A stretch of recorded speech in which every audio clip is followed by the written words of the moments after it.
الحمد لله رب العالمين والصلاة والسلام على سيد المرسلين محمد النبي الأمي الأمين وعلى آله الطيبين الطاهرين وأصحابه الغر الميامين أما بعد أعوذ بالله من الشيطان الرجيم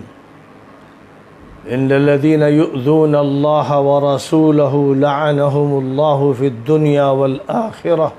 وأعد لهم عذابا مهينا صدق الله العظيم۔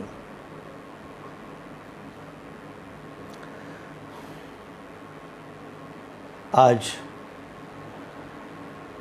محرم کی 5 تاریخ ہے اور جولائی کی 24 تاریخ ہے۔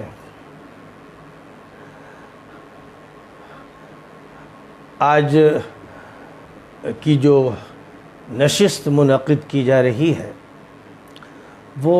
ایک ایسے عنوان سے منعقد کی جا رہی ہے جو بہت ہی تکلیف دہ ہے، جو دلوں کو چھید دیتا ہے، جو جگر کو زخمی کر دیتا ہے، جس عنوان سے واقعہ یہ ہے کہ ہر مسلمان کے رونگٹے کھڑے ہو جاتے ہیں۔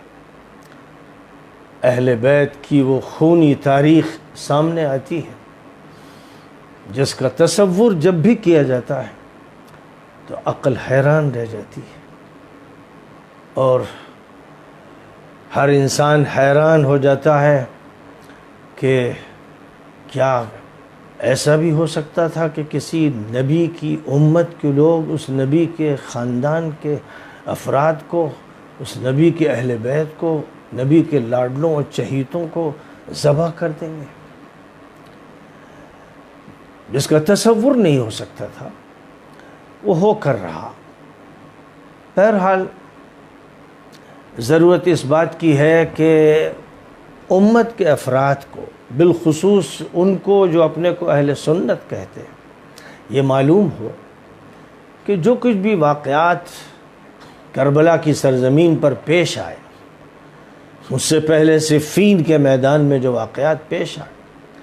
اور پھر بعد میں جو واقعات بھی پیش آتے رہے اہل بیت کے ساتھ، جو ظلم ہوا، جو سفاکیت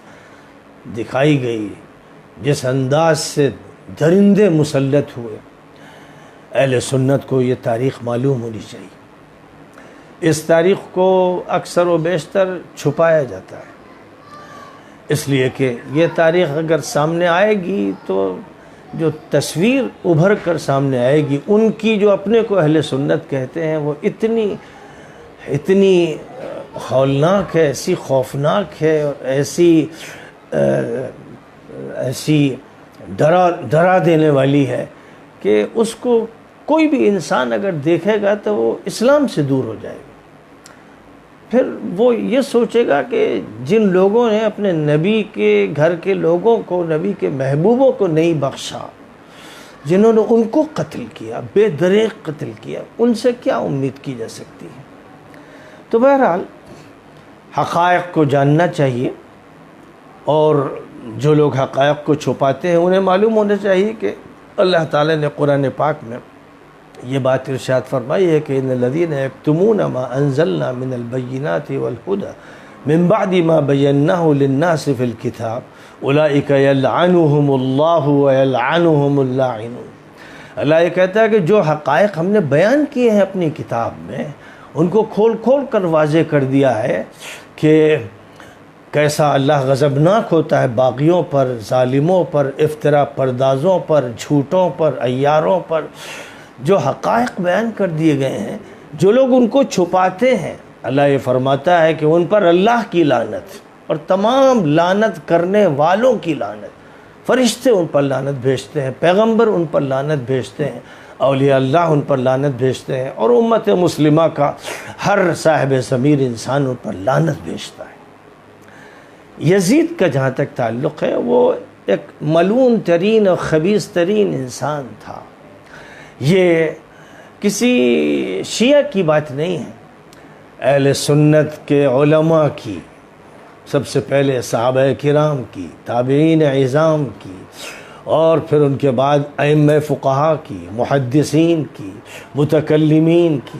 یہ ان کی بات ہے، یہ ان کی تصریحات ہیں۔ یزید جو 26 ہجری کے لگ بھگ پیدا ہوا، وہ ایسے گھر میں پیدا ہوا تھا جس سے واقف ہونا چاہیے، اور اس گھر کی تصویر کا جہاں تک تعلق ہے وہ کیسا گھر تھا،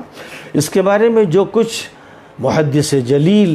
مورخ کبیر علامہ محمد ابن سعد متوفی 230 ہجری نے طبقات الکبیر میں لکھا ہے، اور امام المفسرین علامہ محمد ابن جریر طبری متوفی 310 ہجری نے اپنی تاریخ میں لکھا ہے، اور عظیم الشان محدث، مورخ اور سوانح نگار علامہ ابن الاسیر جزری متوفی 630 ہجری نے اپنی کتاب میں جامع الاصول میں اور تاریخ میں اور صحابہ کے حالات پر جو کتاب ہے اس میں لکھا ہے۔ اور نادر روزگار مفسر و محدث و مورخ علامہ ابن کثیر متوفی 774 ہجری نے اپنی تاریخ میں البدایہ والنہایہ میں لکھا ہے، اور امام المحدثین والمؤرخین علامہ ذہبی متوفی 748 ہجری نے اپنی کتاب سیر و اعلام النبلاء میں اور تاریخ الاسلام میں لکھا ہے۔ ان کتابوں میں جو حقائق پیش کیے گئے ہیں وہ حقائق یہ ہیں، اور جو بھی چاہے ان کتابوں سے حوالے دیکھ سکتا ہے، رجوع کر سکتا ہے۔ جس گھر میں یزید پیدا ہوا اس گھر میں سود کو جائز قرار دیا گیا تھا، اس گھر میں شراب کا کاروبار ہوتا تھا، اس گھر میں ریشم کے کپڑے پہنے جاتے تھے، اس گھر میں مال غنیمت کو اور بیت المال کو اپنے لیے حلال کر لیا گیا تھا، اس گھر میں بے دریغ صحابہ کرام کے قتل کے واقعات ہوتے تھے، اور سینکڑوں صحابہ کو شہید کیا گیا تھا، اور ہزاروں تابعین کو شہید کیا گیا تھا، ان کو تڑپا کے رکھ دیا گیا تھا۔ اور اسی طرح بعض صحابہ کو، اور خاص طور پر حضرت ابوبکر صدیق رضی اللہ تعالی عنہ کے صاحبزادے کو ذبح کیا گیا تھا، اور پھر ایک مردہ گدھے کی کھال میں ڈال کر آگ لگا دی گئی تھی۔ تو اس گھر میں ایسی بدعنوانیاں ہو رہی تھیں کہ حلال و حرام کی تمیز ختم ہو گئی تھی، جن کے میں نے نام لیے ہیں کبار محدثین، کبار مؤرخین، سیرت نگار حضرات۔ یہ ان کی کتابوں کے بیانات ہیں۔ ان کتابوں کے بیانات کی روشنی میں جس گھر میں اس لڑکے کی پرورش ہو رہی تھی، اس گھر میں وہ دیکھ رہا تھا کہ مال حلال کر لیا گیا ہے، بیت المال پر قبضہ کر لیا گیا ہے، جانیں حلال کر لی گئی ہیں، اور وہ یہ دیکھ رہا تھا، سن رہا تھا کہ حضرت علی کو گالیاں دی جا رہی ہیں، اور حضرت فاطمہ کو گالیاں دی جا رہی ہیں، اور حسن و حسین کو سیدہ شبابی اہل الجنہ ماننا تو درکنار، انہیں دھمکیاں دی جاتی ہیں۔ اور اسی یزید کی بیعت کے موقع پر تمام مورخین متفق ہیں کہ حسین کو، یعنی سیدنا امام حسین سید الشباب اہل الجنہ کو طلب کر کے، اور حضرت ابوبکر صدیق کے بیٹے حضرت عبد الرحمن کو طلب کر کے، حضرت زبیر ابن العوام کے بیٹے عبداللہ ابن زبیر کو طلب کر کے، اور حضرت عمر کے بیٹے عبداللہ ابن عمر کو طلب کر کے یہ کہا گیا تھا کہ میں یزید کی بیعت لوں گا، اگر زبان کھولی تو گردن کاٹ کے پھینک دوں گا۔ تمام مورخین متفق ہیں کہ ان دھمکیوں کے ساتھ اس کو حکومت سونپی گئی تھی، جس کے کیا حالات تھے، کس گھر میں اس کی پرورش ہوئی تھی، میں آپ کے سامنے اس کے حالات اہل سنت کی معتبر ترین کتابوں، بلکہ پہلے صحابہ کرام کے ذریعے، پھر تابعین کے ذریعے، پھر ائمہ اجلہ کے ذریعے جو تصویر سامنے آتی ہے وہ پیش کروں گا۔ میں چاہتا ہوں کہ اہل سنت کو حقیقت معلوم ہو، اور جو دھوکہ دیا جا رہا ہے، علم کا کتمان کیا جا رہا ہے، اس سے وہ محفوظ رہ سکیں۔ حضرت عبداللہ ابن عباس رضی اللہ تعالی عنہما نے یزید کو جس وقت وہ حاکم بن گیا تھا، اور اپنے تکبر میں اور غرور میں اور اپنی بدعنوانیوں میں بدمست تھا اور اس نے بڑے بڑے جرائم کیے تھے، یہاں تک کہ سید الشباب اہل الجنہ کو اور نبی پاک علیہ السلام کے خاندان کے افراد کو شہید کر دیا تھا۔ تو حضرت عبداللہ ابن عباس رضی اللہ تعالی عنہ کو یہ بات معلوم تھی کہ ان تمام جرائم کا اصل ذمہ دار خود یزید ہے، اس نے آرڈر دیا اور اس نے حکم جاری کیا۔ تو حضرت عبداللہ ابن عباس رضی اللہ تعالی عنہما نے ایک خط لکھا تھا اس کو، اور یہ لکھا، تو نے عبید اللہ ابن زیاد کو تحریری حکم جاری کیا کہ وہ امام حسین کا استقبال گھوڑوں، لشکروں، نیزوں اور تلواروں سے کرے۔ تو نے اس معاملے کو فوری طور پر نمٹانے کا حکم جاری کیا کہ اس میں دیر نہ لگائی جائے، اور تو نے ہی حسین اور ان کے ساتھ اہل بیت کو قتل کرنے کا حکم دیا تھا۔ امام طبرانی نے معجم کبیر میں اس حدیث کا، عبداللہ ابن عباس کی حدیث کا حوالہ دیا ہے۔ معجم کبیر جلد 10 صفحہ 241 اور صفحہ 242 میں، اسی طرح یعقوبی نے اپنی تاریخ میں ذکر کیا ہے۔ امام حیثمی نے مجمع الزوائد میں جلد 7 صفحہ 250 میں اس کا تذکرہ کیا ہے۔ اور اس کے بعد آپ مزید جب آگے بڑھتے ہیں تو آپ کے سامنے یہ حقیقت نمایاں ہو کر آتی ہے کہ حضرت امام ذہبی رحمۃ اللہ علیہ کا جہاں تک تعلق ہے، انہوں نے بھی اس بات کی صراحت کی کہ یہ یزید تھا جس نے آرڈر دیا تھا، حکم دیا تھا کہ حسین کو قتل کیا جائے، ان کو کسی حالت میں نہ چھوڑا جائے اور ان کو موقع نہ دیا جائے۔ اور عبید اللہ ابن زیاد جیسے ملعون و خبیث انسان کو یہ آرڈر دیا تھا کہ تو اگر زندہ رہنا چاہتا ہے تو حسین کو زندہ نہ رہنے دے، ورنہ تجھے غلام بنا کر تیرا بھی خاتمہ کر دیا جائے گا۔ علامہ ذہبی نے تاریخ اسلام میں جلد 5 صفحہ 10 پر اور سیر اعلام النبلاء جلد 3 صفحہ 305 پر اس حقیقت کا اظہار فرمایا ہے۔ اسی طرح مزید انہوں نے اس بات کی وضاحت فرمائی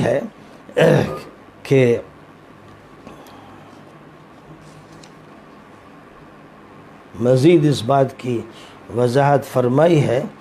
کہ یزید براہ راست یزید تھا جس نے حضرت حسین کو قتل کرنے کا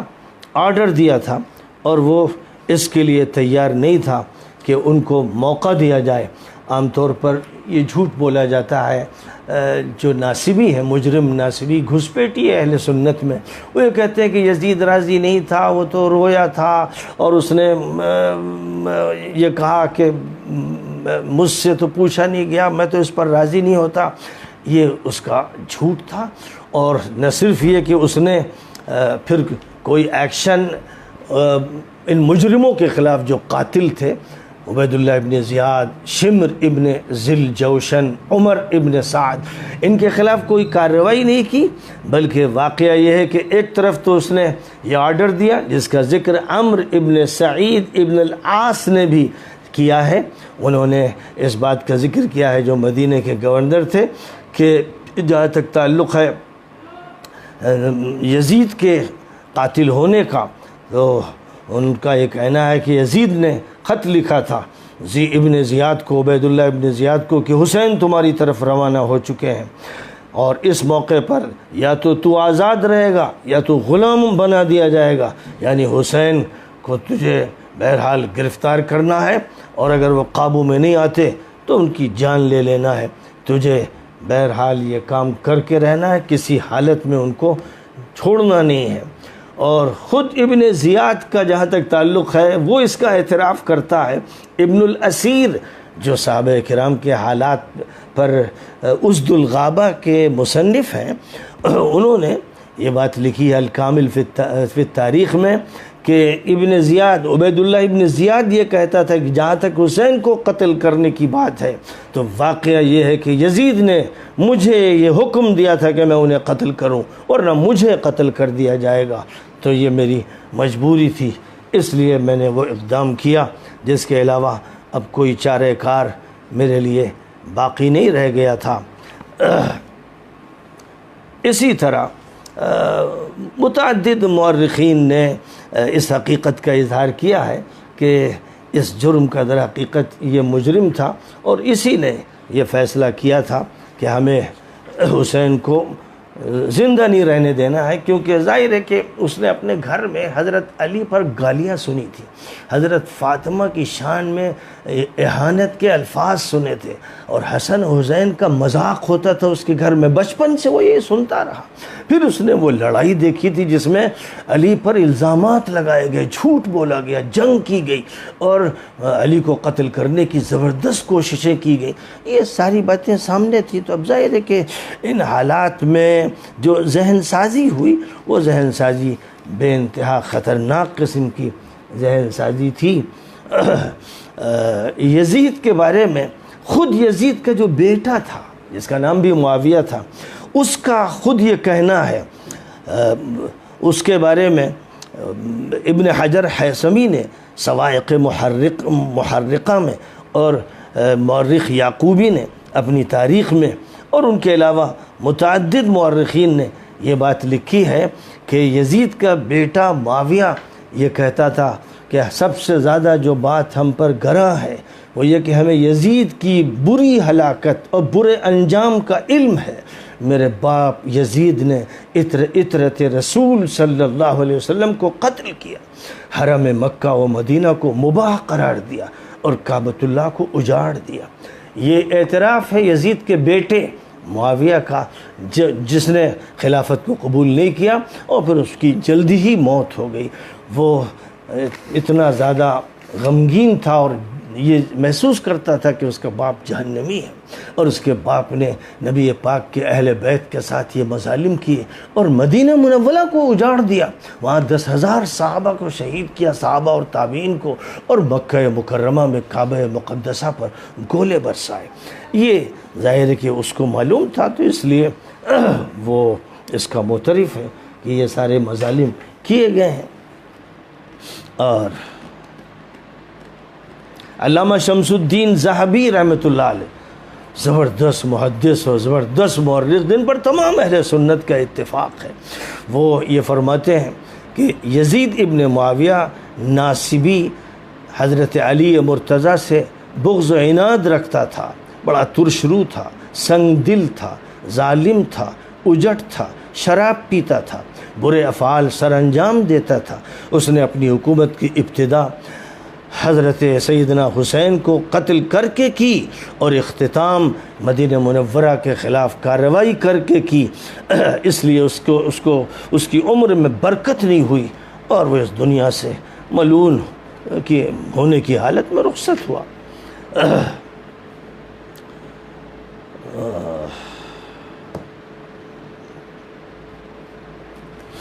جی، اور جہاں تک تعلق ہے کہ اس نے پھر حضرت حسین کے قاتلوں کو سزا دینا تو درکنار، مورخین اس بات کو لکھتے ہیں۔ علامہ سبت ابن الجوزی نے اپنی کتاب تذکرۃ الخواص میں لکھا ہے، واقعہ کربلا کے بعد یزید نے ابن زیاد کو اپنے پاس بلایا، اسے بہت سا مال دیا، بیش قیمت تحائف سے نوازا، اور اپنی صحبت خاص میں بٹھایا، اور اس درجے بڑھایا کہ اپنی عورتوں کے پاس بھی لے جاتا تھا، بٹھاتا تھا، یعنی اپنا ایسا محرم راز بنایا کہ پردہ بھی ختم کر دیا۔ وہ بے حیا تو تھا ہی، تو اس نے اپنی بے حیائی میں عبیداللہ ابن زیاد کو بھی شریک کیا۔ اور اسی طرح حافظ ابن کثیر رحمۃ اللہ علیہ البدایہ اور النہایہ میں یہ لکھتے ہیں کہ اس مجرم نے ابن زیاد کو اپنی ناپاک حرکت پر کوئی سزا نہیں دی، معزول نہیں کیا، اور اس کی شرمناک کارروائی پر کوئی بات نہیں کہی، بلکہ واقعہ یہ ہے کہ اس نے اکرام کیا، اعزاز کیا اور اپنے بہت زیادہ قریب کیا۔ حضرت امام ابن سعد اپنی کتاب الطبقات میں یہ لکھتے ہیں مروان کے بارے میں، جس نے مدینہ منورہ میں جرائم کیے، کہ وہ یزید ابن معاویہ کے پاس آیا تو یزید نے اس کا شکریہ ادا کیا اور اسے اپنے قریبی مصاحبین میں شامل کر لیا۔ پھر یزید ابن معاویہ کے مرنے تک مروان ملعون وہیں رہا۔ یہ سب جو جرائم پیشہ لوگ تھے، انہوں نے اسی طرح کی کارروائیاں کیں اور یہی عمل کرتے رہے، اس کو آگے بڑھاتے رہے۔ مزید اور جو چیز اس کی نفرت کو واضح کرتی ہے اور یہ بات بتاتی ہے کہ در حقیقت وہ جاہلیت کا انتقام لینا چاہتا تھا، اس کے بارے میں جو صاف باتیں مورخین نے اور محدثین نے لکھی ہیں کہ جہاں تک تعلق ہے یزید کا، جس وقت حضرت حسین اور خاندان اہل بیت کے سر لائے گئے، جن کو شہید کیا گیا تھا کربلا میں، اس وقت وہ شعر پڑھ رہا تھا جس میں وہ یہ کہہ رہا تھا، کاش کہ ہمارے وہ باپ دادے موجود ہوتے جن کو بدر میں مارا گیا تھا، آج وہ خوش ہوتے، آج ان کو خوشی ہوتی اس کی کہ ہم نے نبی کے گھرانے سے انتقام لے لیا۔ وہ اس وقت یہ کہہ رہا تھا اور اشعار پڑھ رہا تھا اور شراب کے نشے میں دھت تھا، تو اس وقت اس کا یہ کہنا تھا کہ ہم نے بہرحال انتقام لے لیا ہے، اور وہ یہ بھی کہہ رہا تھا کہ آج جو نسل ہے ہمارے باپ دادوں کی، وہ سنگریزوں کی تعداد میں ہے، اور جہاں تک تعلق ہے حضور کی جو بیٹی تھی، محمد کی بیٹی فاطمہ کی نسل کا خاتمہ کر دیا گیا ہے۔ تو اس پر وہ فخر کرتے ہوئے یہ بیان کر رہا تھا، اور وہ اشعار پڑھ رہا تھا جو بدر کا انتقام جب احد میں لیا گیا تو اس موقع پر جاہلی شعراء نے جو اشعار کہے تھے وہی اشعار وہ بھی پڑھ رہا تھا۔ لیت اشیاخی ببدر شہدوا جزع الخزرج من وقع الاسل حين القت بعباء بركها واستحر القتل في عبد الاسل۔ وہ فخریہ طور پر یہ کہہ رہا تھا کہ آج میں نے محمد کی اولاد سے انتقام لے لیا ہے، اور یہ انتقام میں نے بدر کا لیا ہے، جس طرح سے بدر میں ہمارے باپ دادوں کو مارا گیا تھا، اب میں ان کا انتقام لے رہا ہوں، اور اس پر مجھے خوشی ہے، مجھے اس پر فخر ہے۔ وہ کہتا ہے، کاش بدر والے میرے آبا و اجداد نیزوں کی ضرب کی وجہ سے خزرج کی جزا اور چیخ و پکار دیکھتے، اس موقع پر وہ خوشی سے پھولے نہ سماتے اور یقیناً یہ کہتے کہ میری تعریف کرتے اور یہ کہتے کہ تو نے بڑا کام کیا ہے۔ تو وہ اس وقت اس طرح کے اشعار پڑھ رہا تھا اور فخر کر رہا تھا کہ میں نے ان سب کا خاتمہ کر دیا ہے، اور کھل کر کہہ رہا تھا میں نے محمد کی اولاد کا خاتمہ کر دیا اور میں نے بدر کا انتقام ان سے لے لیا ہے اور ان کی نسل ختم کر دی ہے۔ وہ تو ظاہر ہے کہ حضرت علی بچ گئے تھے، علی اصغر ان کو بھی مار دینا چاہتا تھا، لیکن بس اللہ کی مرضی، اللہ کی تقدیر تھی، جس اللہ نے ایک طرف یہ موقع دیا وقت کے فرعونوں کو کہ وہ شہید کر دیں اہل بیت کو، اسی اللہ نے یہ بھی فیصلہ کیا کہ خاندان اہل بیت کا ایک فرد ایسا باقی رہے جس کی نسل پھر اتنی چلے اور یزیدی خاندان کا خاتمہ کر دیا جائے، ان کی جڑیں کاٹ دی جائیں، کوئی ایک نام لیوا امت میں نہ رہنے پائے، اور حضرت سیدنا حسین کی اولاد کو پوری دنیا میں پھیلا دیا جائے، اور یہ بتا دیا جائے کہ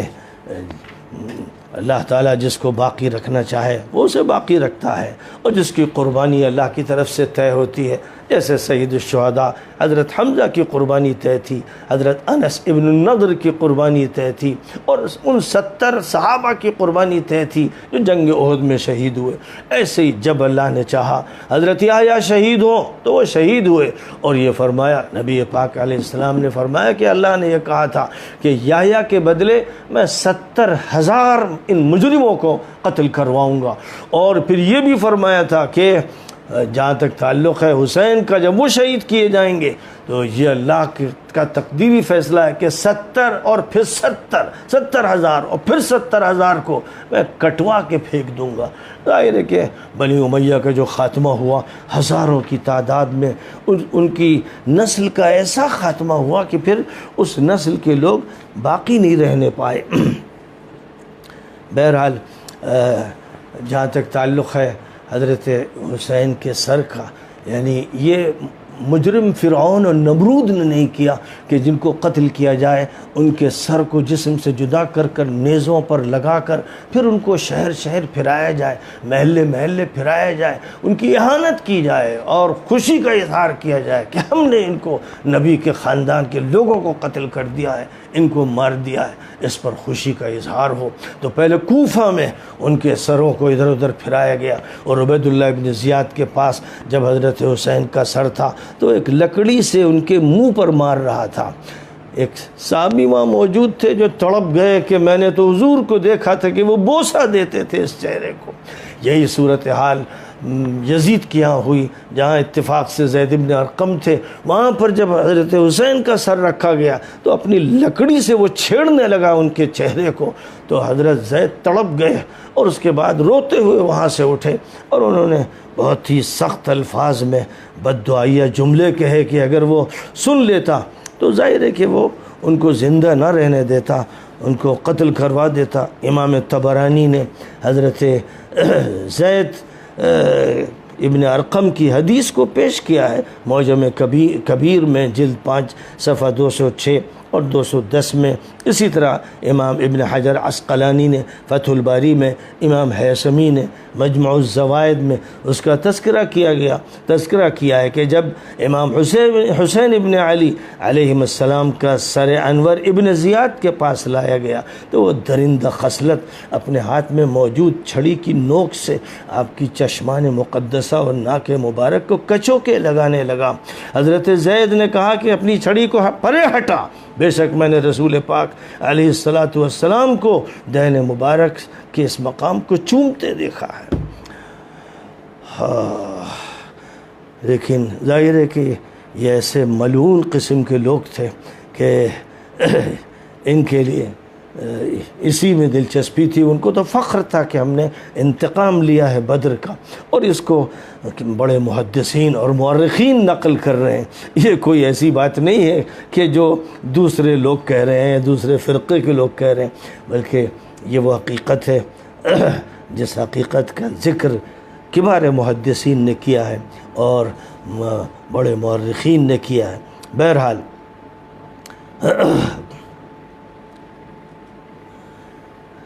جس وقت حضرت زید بن ارقم نے اس سے یہ کہا تھا کہ ہاتھ ہٹا یہاں سے، تو اس وقت اس نے کہا کہ او بڈھے،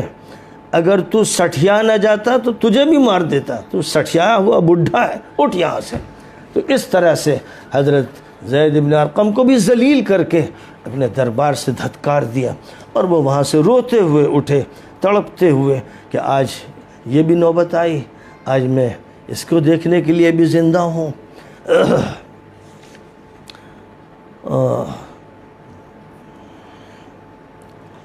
متعدد صحابہ سے اس طرح کی باتیں منقول ہیں جو اس وقت زندہ تھے اور ان کے سامنے واقعات ہوئے تو خون کے آنسو روئے وہ، لیکن ان کے ہاتھ میں کچھ نہیں تھا،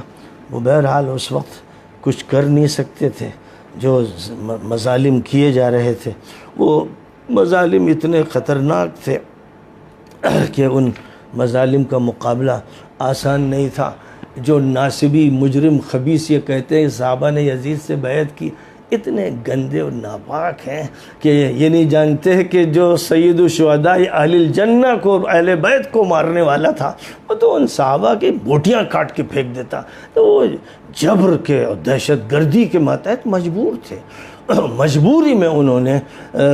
جن لوگوں نے بھی بیعت کی وہ جبرن بیعت تھی، ورنہ وہ جانتے تھے کہ بدترین انسان ہے، ملعون ترین انسان ہے، اسلام دشمن ہے۔ ان کو یہ بات اس کے بارے میں معلوم تھی، اور ان کے سامنے وہ روایات موجود تھیں جن روایات میں ان حقائق کا تذکرہ فرمایا گیا ہے۔ بہرحال ایک طرف تو اس نے شہید کیا اہل بیت کو. پھر اس کے بعد ان کے سر منگوائے گئے اور ان کے ساتھ بھی اس نے تذلیل اور اہانت کا معاملہ کیا. وہ گویا چڑھاتا رہا. اور اسی کے ساتھ ساتھ حضرت زینب، حضرت سکینہ، حضرت فاطمہ جن کو باندھ کے لایا گیا تھا، اور علی کا تو حال یہ تھا کہ ہاتھ رسیوں میں بندھے ہوئے تھے، پیروں پر رسیاں بندھی ہوئی تھیں. اس حالت میں نبی پاک علیہ الصلاۃ والسلام کے نواسے کے بیٹے کو لایا گیا اور وہ ان پر غرا رہا تھا، اہل بیت پر غرا رہا تھا اور ان کو اس وقت بھی دھمکا رہا تھا. اور ظاہر ہے کہ جس کا یہ حال ہو کہ وہ ان کے سروں کی نمائش کر رہا ہو، اور جس کے آرڈر پر ان کے جسموں پر گھوڑے چلائے گئے اور گھوڑوں سے جسموں کو روندا گیا، کربلا کے میدان میں شہید کیا گیا. پھر اس پر بس نہیں کیا گیا، ان کے جسموں پر گھوڑے چلائے گئے، روند دیے گئے ان کے جسم، اور ان کے سروں کی نمائش ہوتی رہی. اور اس کے بعد ان سروں کی تذلیل کے لیے ان پر لکڑی کہیں ناک میں داخل کی جا رہی ہے، کہیں منہ میں داخل کی جا رہی ہے. جو ظاہر ہے کہ وہ کر سکتا ہے کہ جو آخری درجے کا دشمن اسلام ہو. ایسا دشمن ابو جہل بھی نہیں تھا، ابو لہب بھی نہیں تھا. جیسے دشمن یہ تھے تاریخ کے ایسے مجرم سے ملعون کہ جن کے جو حالات ہیں ابھی وہ آپ کے سامنے آئیں گے تو آپ اندازہ کر لیں گے کہ یہ حالات کس کے ہو سکتے ہیں، کون ہے جو ان جرائم میں ملوث ہو سکتا ہے. اب جہاں تک تعلق ہے حضرت حسین اور اہل بیت کے ذبیحے کے بعد، نبی پاک علیہ السلام کے جو جگر گوشے تھے ان کو قتل کرنے کے بعد، ان کی اہانت کے بعد، ان کو ذلیل کرنے کے بعد، ان کے سروں کا کھلواڑ کرنے کے بعد، پھر جب مدینہ منورہ کے صحابہ سے برداشت نہیں ہو سکا اور وہ اٹھ کھڑے ہوئے احتجاج کے لیے کہ ایسی حکومت ہمیں کسی طرح قابل قبول نہیں ہو سکتی جو اتنی مجرمانہ حکومت ہو. تو پھر اس کے بعد جو حالات مدینہ منورہ کے لوگوں کے کیے گئے ہیں، ان کے ساتھ جو سلوک کیا گیا ہے، اس سلوک کو پھر آپ غور فرمائیں کہ سانحہ کربلا کے بعد مدینہ منورہ میں جو آفت برپا کی گئی اور مسلم ابن عقبہ کی قیادت میں شامیوں کا ایک بڑا لشکر مدینہ منورہ بھیجا گیا. یزید نے براہ راست حکم دے کر مدینہ منورہ کی حرمت و تقدس کو پامال کرتے ہوئے اسے 3 دن کے لیے مباح قرار دے دیا تھا. مدینہ مباح ہے. اور پھر حرم نبوی میں ہر قسم کے ظلم، بدکاری، قتل و غارت گری اور لوٹ مار کی کھلی اجازت دی. چنانچہ قتل و غارت گری اور بدکاری کا بازار گرم ہوا. مسجد نبوی شامی لشکر کے بدترین ظلم و تعدی کا نشانہ بنی. اذان اور اقامت اور نماز معطل کر دی گئی، حتیٰ کہ ریاض الجنہ میں گھوڑے، خچر اور اونٹ باندھے گئے اور سرکار دو عالم صلی اللہ علیہ وسلم کے روضہ انور کے تقدس اور احترام کو پامال کیا گیا. اور 27,000 گھوڑ سوار اور 15,000 پیادہ فوج کے ذریعے حرم نبوی اور حرم مکہ پر لشکر کشی کی گئی. حرم مدینہ کو 3 دن کے لیے مباح کر کے مدینہ منورہ کی حرمت کو پامال کیا گیا. اہل مدینہ پر ہر طرح کا ظلم و جبر اور قہر و غضب ڈھایا گیا. بے دریغ قتل کیا گیا. 700 قرہ، 201 صحابہ و تابعین شہید کیے گئے. 1700 مہاجر و انصار، صحابہ اور اخیار تابعین کو شہید کیا گیا. باقی پھر 10,000 اہل مدینہ کو شہید کیا گیا. ریاض الجنہ میں گھوڑے و خچر باندھ کر مسجد نبوی اور خاص وہ مقام جہاں سے نبی گزرتے تھے، اپنے منبر تک جاتے تھے، وہاں گھوڑے باندھے گئے جن گھوڑوں کی لید سے گندا کیا گیا. اور مسجد نبوی میں کتے داخل ہوتے رہے اور منبر شریف پر بول و براز کرتے رہے. یزیدی افواج کے فتنہ و فساد اور قتل و غارت گری کے باعث مدینہ منورہ اپنے مکینوں سے خالی ہو گیا. صحابہ اور تابعین اور اتباع تابعین کی مقدس لاشوں کی بے حرمتی کی گئی. خوف و ہراس پھیلانے کے لیے شہداء کرام کی مقدس لاشوں کو درخت سے لٹکا دیا گیا. مسجد نبوی میں 3 دن نہ اذان ہوئی، نہ اقامت ہوئی اور نہ جماعت ہو سکی. روضہ رسول کی بے حرمتی کی گئی اور اجل صحابہ کرام اور ان کی اولاد کو تحت ایق کیا گیا. عفت مآب خواتین، پاک دامن خواتین کی بے حرمتی کی گئی. یزیدی افواج نے صحابہ و تابعین کی 1000 بیٹیوں اور پوتیوں اور نواسیوں سے زنا کیا. یہ محدثین کہہ رہے ہیں، مورخین کبار کہہ رہے ہیں. جلیل القدر صحابی حضرت ابو سعید خدری کی داڑھی پکڑ کے تماچے مارے گئے، اور اس کے بعد فوجیوں سے کہا گیا ان کی داڑھی نوچو. تو اس کے بعد ایک ایک فوجی اور سپاہی ان کی داڑھی نوچتا رہا، پوری داڑھی ان کی نوچ دی گئی. اور حضرت جابر ابن عبداللہ صحابی جلیل نابینا ہو گئے تھے، ان پر تشدد کیا گیا. اور پھر اس کے بعد آگے چل کر مکہ مکرمہ کی عظمت کو پامال کیا گیا. حضرت سعید ابن المسیب 3 دن تک مسجد نبوی میں رہے، اور لوگوں نے یہ کہا کہ یہ پاگل ہیں، تب ان کو چھوڑا گیا. وہ 3 دن مسجد میں رہے، اور ان کا یہ بیان ہے کہ اذان کے وقت قبر نبوی سے اذان کی آواز میں سنتا تھا، اکیلا تھا. مجھے پاگل سمجھ کر چھوڑ دیا گیا، ورنہ مجھے بھی وہ بخشتے نہیں اور مجھے بھی قتل کر کے چھوڑتے. یہ انہوں نے مسجد نبوی کے ساتھ کیا، مکہ مکرمہ کے ساتھ کیا، اور کبار صحابہ کو شہید کیا. 10,000 صحابہ و تابعین کو مدینہ منورہ میں شہید کیا گیا، اور مسجد نبوی میں لیت سے بھر دیا گیا. یعنی کیونکہ بدر کا انتقام لے رہے تھے، یہ وہ لوگ تھے جن کے دل بھرے ہوئے تھے اسلام کی نفرت سے، اس لیے وہ حرمت نبوی کو پامال کر رہے تھے. وہ مدینہ منورہ میں یہ ظلم کر رہے تھے، اور بے دریغ صحابہ کو قتل کر رہے تھے، کبار تابعین کو قتل کر رہے تھے، اور بڑے بڑے صحابہ کی تذلیل کر رہے تھے. اور جہاں تک حضرت ابو سعید خدری کا تعلق، ابو سعید خدری نے خود اپنی جو حالت بیان کی ہے، طبرانی نے معجم کبیر میں جلد 6 صفحہ 34 پر اور اس حدیث کو ذکر کیا. ابن عساکر نے تاریخ مدینہ دمشق میں ذکر کیا، امام ذہبی نے تاریخ الاسلام میں ذکر کیا. وہ یہ کہتے ہیں کہ یزید کے بھیجے ہوئے شامی ظالموں نے جو مجھے ظلم کا نشانہ بنایا ہے، جس طرح وہ میرے گھر میں گھس آئے اور میرا سارا مال و اسباب لوٹ کر لے گئے، میرا پورا گھر اجاڑ دیا گیا. اس کے بعد ایک اور گروہ گھس آیا اور میرے گھر کو اس نے لوٹنا چاہا، لیکن گھر میں کچھ نہیں ملا. وہ خالی ہاتھ واپس جانے پر کف افسوس ملنے لگے. ان میں سے ایک نے کہا اس بوڑھے کو چت لٹا دو. پھر انہوں نے مجھے چت لٹا دیا، اور ان میں سے ہر ایک بدبخت مسلسل میری داڑھی کو نوچتا رہا. یہ امام ذہبی لکھ رہے ہیں، امام طبرانی لکھ رہے ہیں، امام ابن عساکر لکھ رہے ہیں. حضرت سعید ابن المسیب خود جو بیان کرتے ہیں، امام دارمی کتب 6 میں امام دارمی کا جو مقام ہے وہ سب جانتے ہیں. وہ فرماتے ہیں کہ میں مسجد نبوی میں 3 دن تک رہا، نہ اذان ہوئی نہ اقامت ہوئی، اور بس میں وہیں پناہ لیے پڑا رہا. مجھے ایک اذان کے وقت قبر سے ایک دھیمی آواز اذان کی محسوس ہوتی تھی. مجھے پاگل سمجھ کر چھوڑ دیا گیا. لوگوں نے کہہ دیا تھا کہ یہ پاگل ہے، اس لیے انہوں نے مجھے پاگل سمجھ کر بخش دیا. اللہ. حضرت حسن بصری جلیل القدر مجدد، جلیل القدر تابعی، ساری امت جن کے مقام و جلالت شان پر متفق ہے،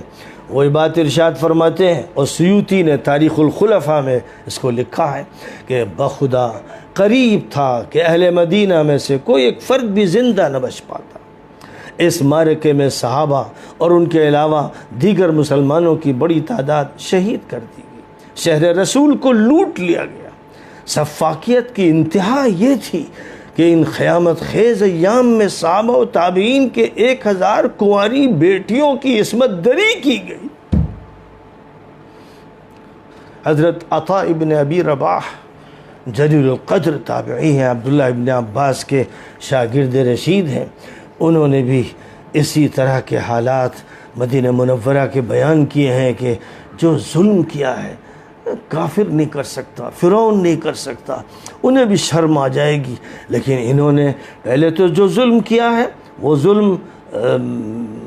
مدینہ منورہ پہ، صحابہ پر کیا، تابعین پر، گھروں میں گھس گھس کر عورتوں کے ساتھ زنا کیا، صحابہ کے گھر میں گھس کر یہ عمل کیا، اور مسجد نبوی کو تو یوں سمجھیے کہ اہانت کا انہوں نے نشانہ بنایا کہ جتنا اس مسجد کی وہ تذلیل کر سکتے ہیں، جتنا اس مسجد کی بے حرمتی کر سکتے ہیں، اس میں انہوں نے کوئی کمی نہیں چھوڑی ہے۔ اور اس کے بعد مکہ مکرمہ میں جو مظالم کیے ہیں، امام مسلم اور دیگر ائمہ نے صراحت سے بیان کیا ہے۔ عطا ابن ابی رباح سے نقل کیا ہے کہ یزید ابن معاویہ نے، اس کے بھیجے ہوئے لشکر نے بلد امین مکہ مکرمہ میں جنگ کا الاؤ بھڑکا، بیت اللہ شریف پر آگ لگا دی، اور پھر اس کا جو حال ہوا سب کو معلوم ہے۔ کعبے کے پردے ہی نہیں جل گئے، دیوار توڑ دی گئی، اور آگ کے گولے مارے گئے، جو منجنیق توپ کی طرح استعمال کی جاتی تھی اس کا استعمال کیا گیا، کعبے کی عمارت خستہ و شکستہ ہو گئی۔ بے انتہا مظالم وہ کرتے ہی چلے گئے۔ امام زہری رحمۃ اللہ علیہ نے بھی اس بارے میں تفصیل کے ساتھ بیان کیا ہے کہ کیسے بدترین مظالم ان مجرموں نے کیے جن کا تصور بھی نہیں کیا جا سکتا تھا۔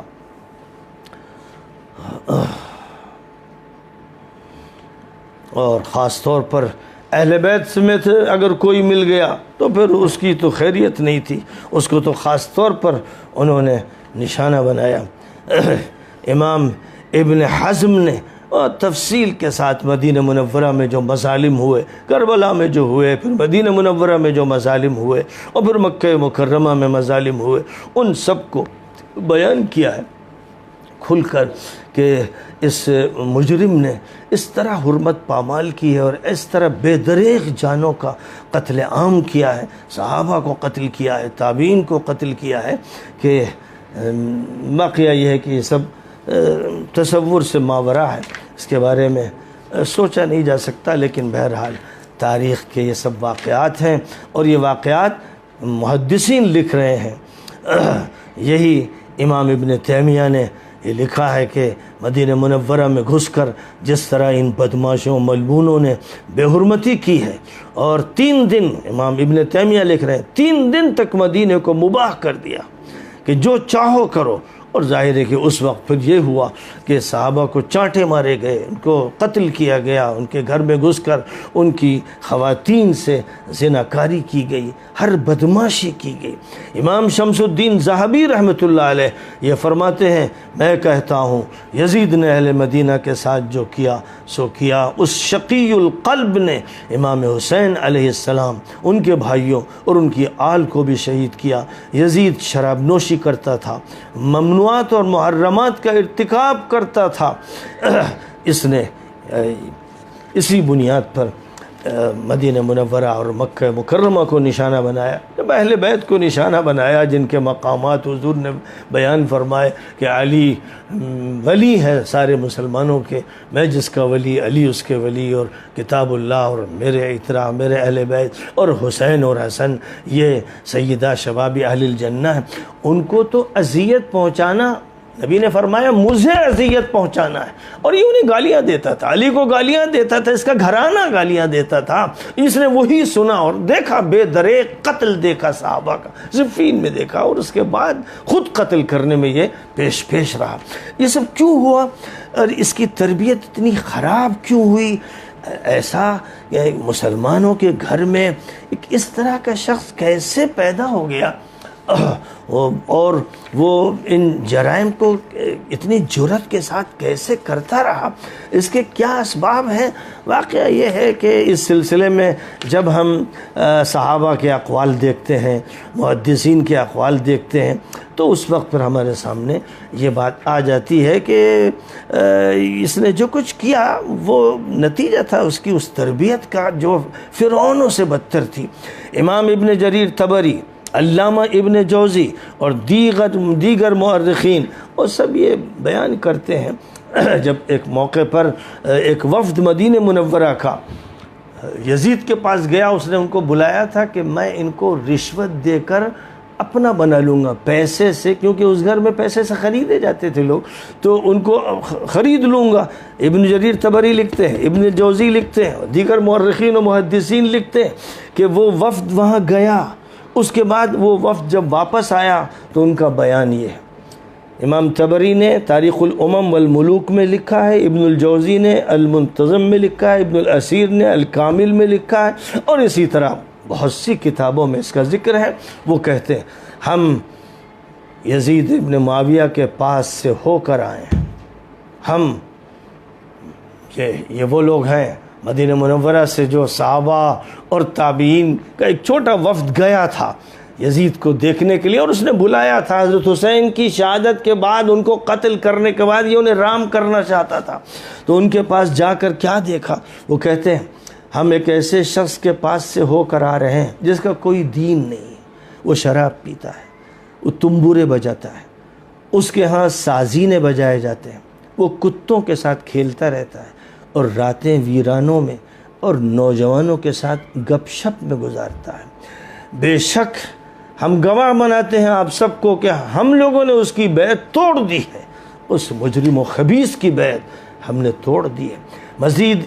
علامہ مورخ کبیر سیرت نگار محمد ابن اسحاق اور دیگر سیرت نگار حضرات یہ کہتے ہیں علماء اہل مدینہ کی ایک جماعت امام حسین علیہ السلام کی شہادت کے بعد سن 62 ہجری میں ایک وفد کے ساتھ یزید کے پاس گئی۔ انہوں نے اسے شراب پیتے اور باجوں، کتوں اور بندروں کے ساتھ کھیلتے ہوئے دیکھا۔ جب وہ مدینہ منورہ لوٹے تو انہوں نے اس کی برائیوں کو اہل مدینہ کے سامنے تشت ازبام کیا اور اس کی بیعت توڑ دی۔ ان کو یہ ڈر لگا، انہوں نے یہ کہا ہمیں یہ ڈر لگا کہ کہیں آسمان سے پتھروں کی بارش ویسے ہی نہ ہو جائے جیسے قوم لوط پر ہوئی تھی، کیونکہ وہ لونڈے باز تھا، زانی تھا، اور اس زنا کی حد یہاں تک پہنچ گئی تھی کہ حضرت معقل بن سنان صحابی ہیں، متوفہ 63 ہجری، وہ کہتے ہیں عبد الرحمن ابن زیاد الاشجعی اپنے والد سے روایت کرتے ہیں کہ حضرت معقل ابن سنان جو حضور پاک علیہ السلام کے بڑے صحابی ہیں، اور فتح مکہ کے روز وہ قبیلے کے علم بردار تھے، وہ یزید کے گھناؤنے کردار کے بارے میں کہتے ہیں۔ روایت ہے،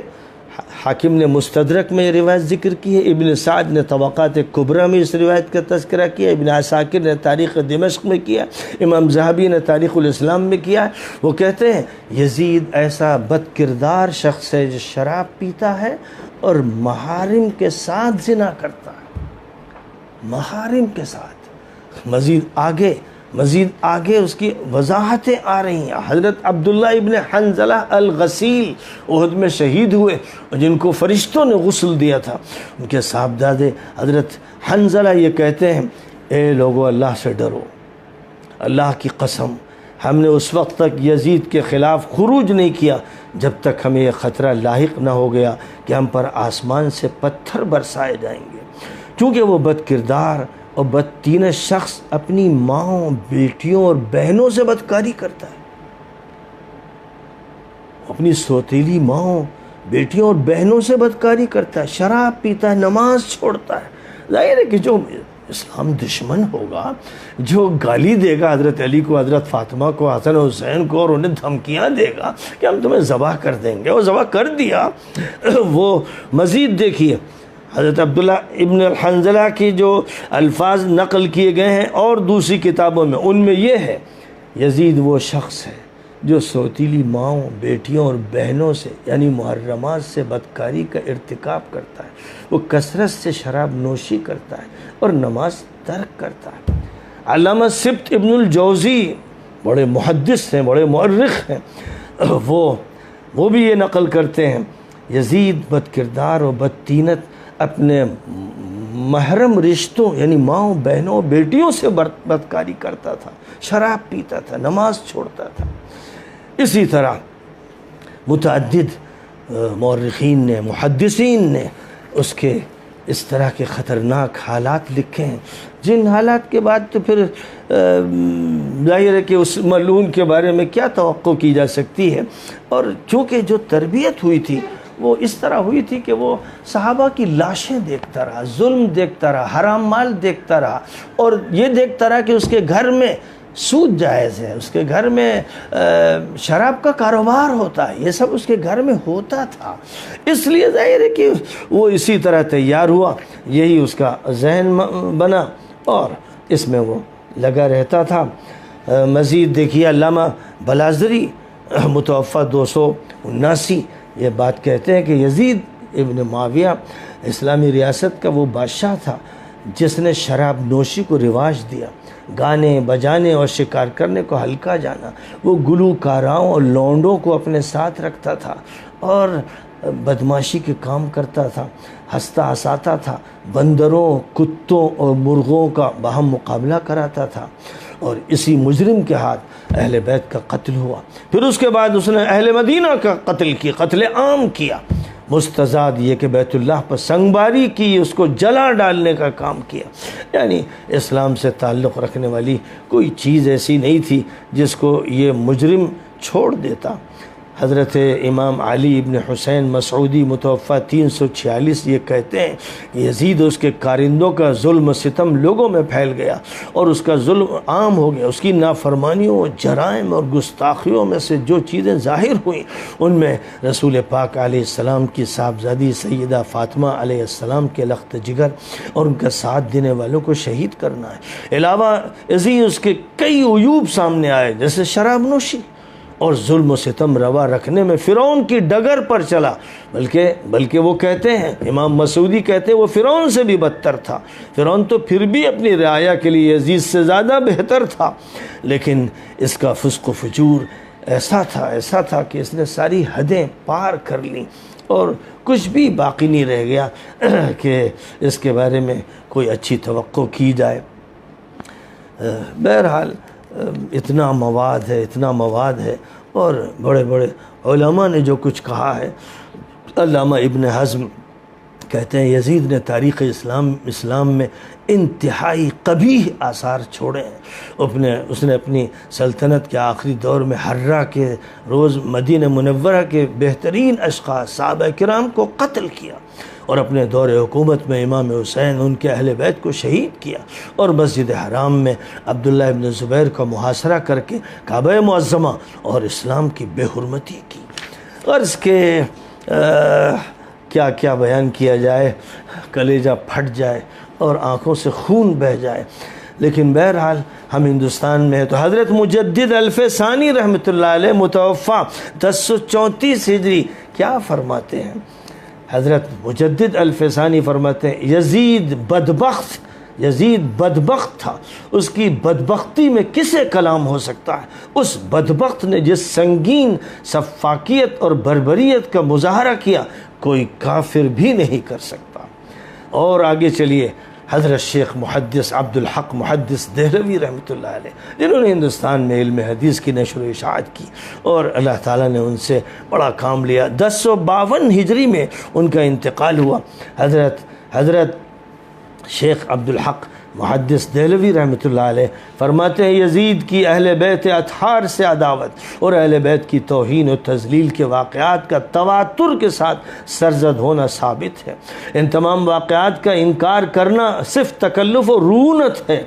الغرض یزید ہمارے نزدیک مبغوض ترین انسان ہے۔ جو کام اس بدبخت اور منحوس نے اس امت میں کیے ہیں وہ کسی نے نہیں کیے۔ امام حسین علیہ السلام کا قتل کرنے اور اہل بیت اطہار علیہم السلام کی اہانت کے بعد اس نے مدینہ منورہ کو تاخت و تاراج کرنے اور اہل مدینہ کو قتل کرنے کے لیے اپنا لشکر بھیجا۔ جو صحابہ کرام رضی اللہ عنہم اور تابعین وہاں باقی رہ گئے تھے انہیں قتل کرنے کا حکم دیا تاکہ صحابہ کی نسل ختم ہو جائے۔ یہ ان کا ارادہ تھا کہ جن کو صفین میں شہید کر دیا گیا، 35,000 کے قریب تابعین اور صحابہ وہاں شہید کیے گئے تھے۔ اب جو باقی رہ گئے تھے مدینہ منورہ میں اور مختلف مقامات پر، ان کا صفایا کرنے اور اہل بیت کا خاتمہ کرنے کے لیے یہ سب کارروائیاں کی گئیں۔ کون لکھ رہا ہے؟ حضرت شیخ عبدالحق محدث دہلوی فرماتے ہیں مدینہ طیبہ کو برباد کرنے کے بعد مکہ معظمہ کو منہدم کرنے اور حضرت عبداللہ ابن زبیر کو قتل کرنے کا حکم دیا۔ اسی اثنا میں جب مکہ مکرمہ مسحور تھا وہ جہنم چلا گیا۔ یہ ہے موقف۔ اب آئیے حضرت شاہ عبدالعزیز محدث دہلوی جو مسند الہند ہے، شاہ ولی اللہ دہلوی کے صاحبزادے، متوفہ 1239 ہجری۔ حضرت شاہ عبدالعزیز صاحب فرماتے ہیں کہ یزید نے اپنے گورنر ولید ابن عتبہ کو لکھا کہ وہ امام حسین کو بیعت پر مجبور کرے، اور وہ فاسق تھا، شرابی تھا، ظالم تھا۔ حضرت قاضی ثناء اللہ پانی پتی رحمۃ اللہ علیہ نے جو کچھ لکھا ہے، انہوں نے بھی یہ بات ارشاد فرمائی کہ کون سا وہ جرم تھا جو اس بدبخت نے نہیں کیا، اور حتیٰ کہ اس نے اللہ کے دین کا بھی انکار کیا اور شراب کو مباح قرار دیا۔ اور مزید حضرت قاضی ثناء اللہ پانی پتی اپنی تفسیر میں لکھتے ہیں یزید کی خرافات، اس کی لغویات اور کذب اور افتراء کا ایک پلندہ ہے، اور اس سے یہ ظاہر ہوتا ہے کہ یزید شراب کا رسیہ تھا، عادی تھا، شراب کی اباحت اور جواز کے لیے دین محمدی کو چھوڑ کر دین مسیح اختیار کرنے پر بھی راضی تھا۔ حالانکہ امر واقعہ یہ ہے کہ شراب شریعت مسیح میں بھی حرام تھی، لیکن اس بدبخت کو جب شریعت محمدی کا پاس نہیں تھا تو دین مسیح کا کہاں سے اس کو پاس ہوتا۔ اب آپ غور فرمائیے کہ یزید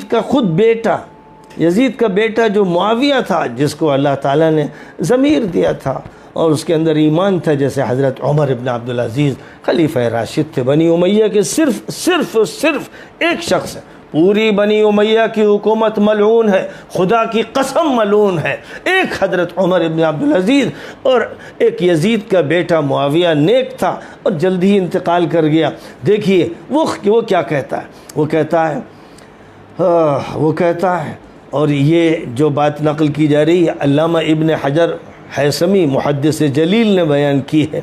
اور اسی طرح دیگر محدثین نے اس کا تذکرہ کیا۔ وہ کہتے ہیں میرے باپ کے حکومت سپرد کی گئی، حالانکہ ہرگز وہ اس کا اہل نہیں تھا۔ اس نے دختر رسول علیہ وعلی آلہ السلام کے بیٹے سے جھگڑا کیا، اس کی عمر لہو و لعب میں گزری اور اس کی اپنی اولاد بھی تباہ ہو گئی۔ اپنی قبر میں وہ اپنے گناہوں کا قیدی ہو گیا ہے۔ اس کے بعد یزید کا بیٹا معاویہ رو پڑا اور کہنے لگا جو بات ہم پر سب سے زیادہ گناہ ہے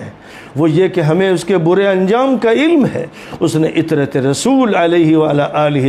السلام کو قتل کیا، حرم نبوی کو مباح قرار دیا اور کعبۃ اللہ کو ویران کیا۔ میں نے خلافت کا مزہ نہیں چکھا تو میں اس کی تلخیوں کو گلے کا ہار کیوں بناؤں؟ تم لو اپنی خلافت جائے جہنم میں تمہاری یہ خلافت۔ خدا کی قسم اگر دنیا کی کوئی چیز اچھی ہے تو ہم نے اس سے اپنا حصہ لے لیا، اگر بری ہے تو ابو سفیان کی اولاد کے لیے وہی برائی کافی ہے جو وہ لے چکی۔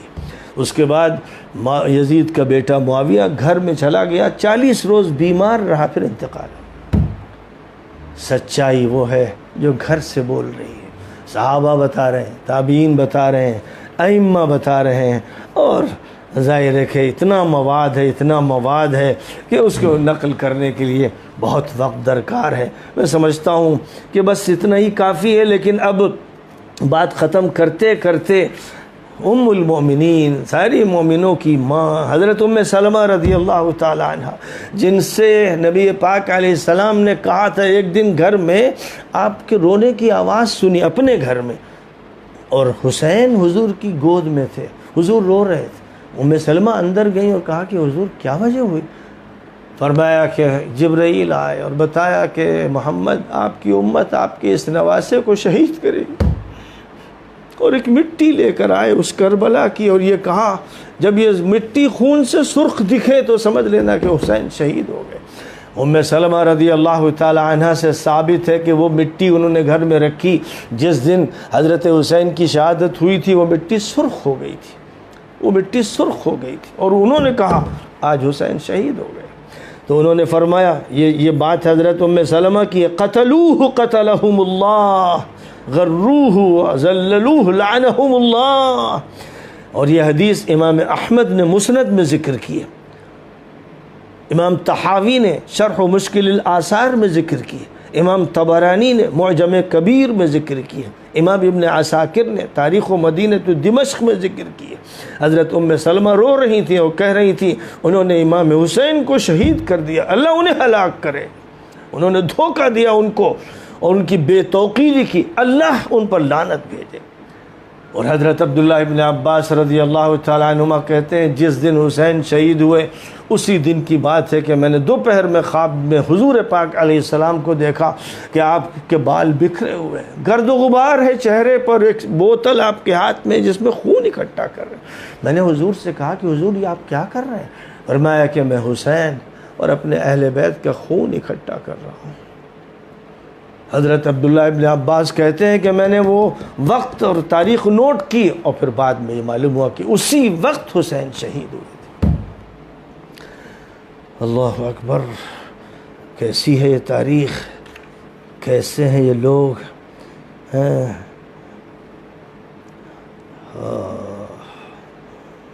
حضرت ام سلمہ رضی اللہ تعالی عنہ نے ایک اور روایت بیان کی ہے، ابن عساکر نے اس کو نقل کیا ہے، ابن کثیر نے اس کو البدایہ والنہایہ میں ذکر کیا ہے۔ حضرت ام سلمہ رضی اللہ تعالی عنہ بیان کرتی ہیں جس دن امام حسین کو شہید کیا گیا میں نے جنوں کو آپ کی شہادت پر گریہ وزاری کرتے ہوئے سنا۔ وہ کہہ رہے تھے امام حسین کو ظلم و بربریت اور سفاکیت کے ساتھ قتل کرنے والوں، تمہارے لیے دردناک اور اہانت کرنے والا عذاب ہے۔ انبیاء کرام، فرشتے اور دیگر طبقات سمیت تمام اہل آسمان تم پر بد دعا کرتے ہیں، اور حضرت سلیمان، حضرت موسیٰ اور حضرت عیسیٰ کی زبان سے تم پر لعنت بھیجی گئی ہے۔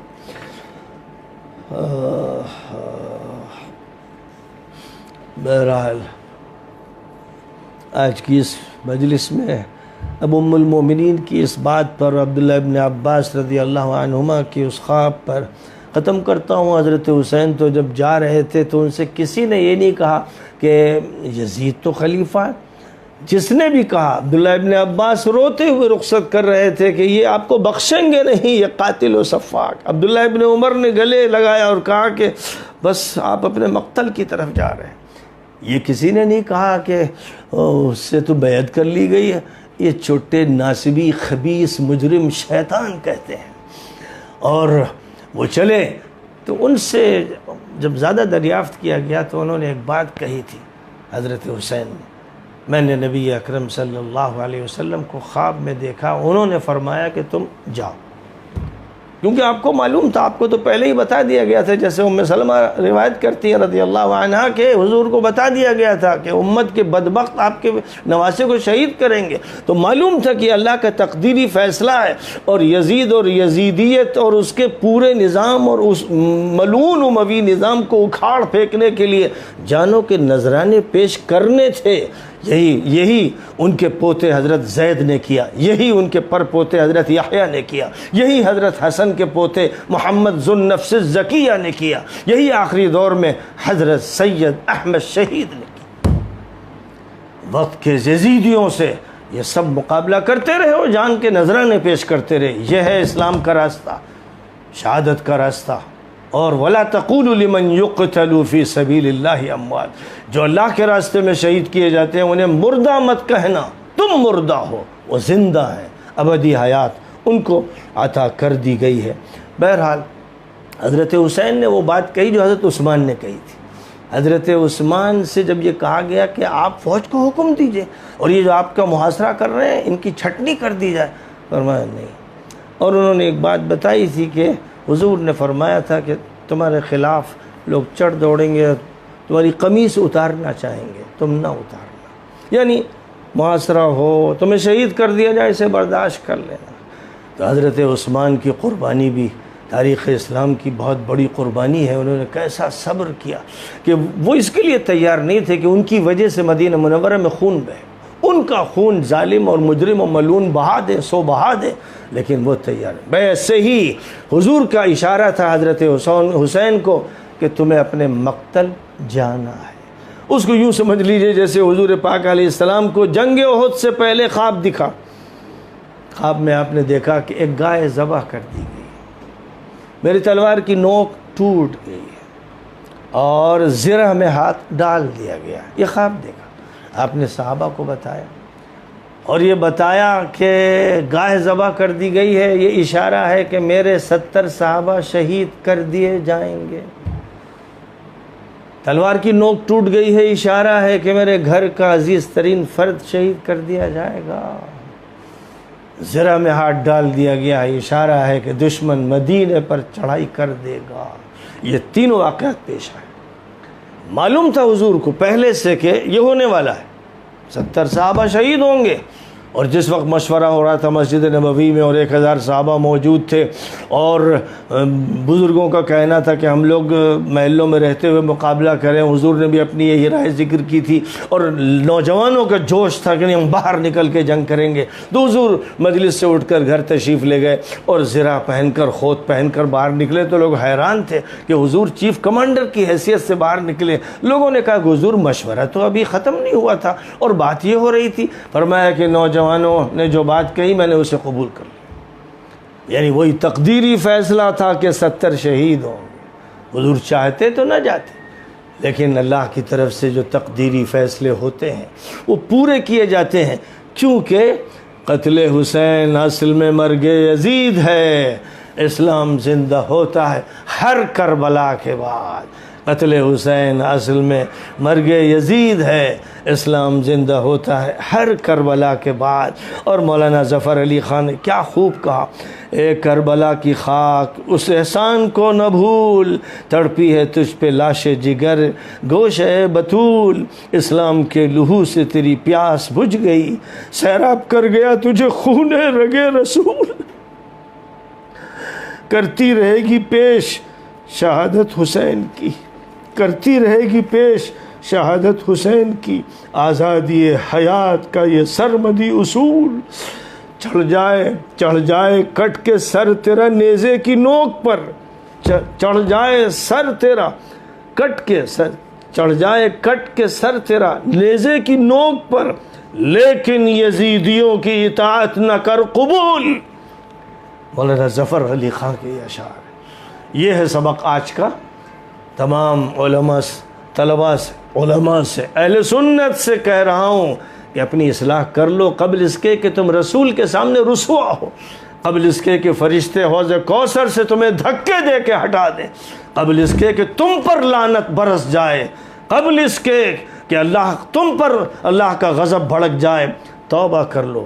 توبہ کر لو، ہوش میں آ جاؤ۔ اور مولانا ظفر علی خان نے جو بات کہی کہ چاہے ہمارا سر کٹ کے نیزے کے انہی پہ لگایا جائے، جیسے حسین کا سر، اہل بیت کا سر نیزے کے اوپر لگایا گیا، تو تم بھی تیار رہو، چڑھ جائے کٹ کے سر تیرا نیزے کی نوک پر، لیکن یزیدیوں کی اطاعت نہ کر قبول۔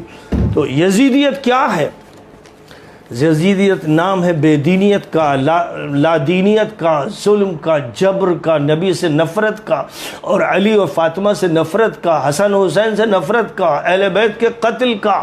یزیدیت نام ہے باطل کا اور جرائم کا، اور عیاشی کا، اور زناکاری کا، اور بدکاری کا، اور ہر طرح کے جو جرائم ہو سکتے ہیں وہ یزیدیت ہے۔ اس سے مقابلہ کرنا ہے۔ شیعوں سے کہتا ہوں ماتم نہ کیا کرو، شور مت کیا کرو، اپنے کو مت مارو، یزیدیوں سے مقابلہ کرو چاہے تمہاری جان رخصت ہو جائے۔ یہ ہے جو پیغام ہے حضرت حسین کا، یہ ہے پیغام حضرت زید کا، یہ ہے پیغام حضرت یحییٰ کا، یہ ہے پیغام محمد ذو النفس الزکیہ کا، یہی پیغام ہے تمام اہل بیت کا۔ اس کو سمجھ لو، ہوش میں آؤ، توبہ کرو فضول باتوں سے، اور وقت کے یزیدیوں سے مقابلے کے لیے نکل کھڑے ہو۔ وآخر دعوانا ان الحمد للہ رب العالمین۔